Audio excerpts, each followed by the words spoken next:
तकरीबन हमारा जितने भी सुल्तानुल आरफीन के बुजुर्ग हैं उनका जो सिलसिला है रूहानियत का, ख़ास तौर पे वो मौला मुश्किल कुशा और हज़रत गौसल आज़म से शुरू होता है। ये 11वीं शरीफ का जो ख़त्म है ये खुद जो है हज़रत गौसे आज़म अपनी ज़िंदगी में दिलाया करते थे, क्योंकि जब हज़रत इमाम हुसैन शहीद हुए वो दिन 10वां रात 11वीं थी।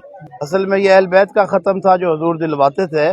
हजूर की जो अपनी तारीख़ विसाल है वो 17 रबीउल सानी है, वो 17 रबीउल सानी है। वो इसलिए क्योंकि हमारे ख़ानदान में वो हुक्म चला आ रहा है और उस हुक्म को मानते हुए ये हजूर का जो है ना हम ये ख़त्म दिलाते हैं। ये असल अहल बैत जो है इसमें वो भी शामिल हो जाते हैं और जो है उनकी मोहब्बत और उनका तरीक़ा, जैसे गौसल आज़म ने जिस तरह सब मुसलमानों को इकट्ठा करने की कोशिश की, सब औलियाए कराम में मौला अली के बाद उनका एक मुनफरद मकाम।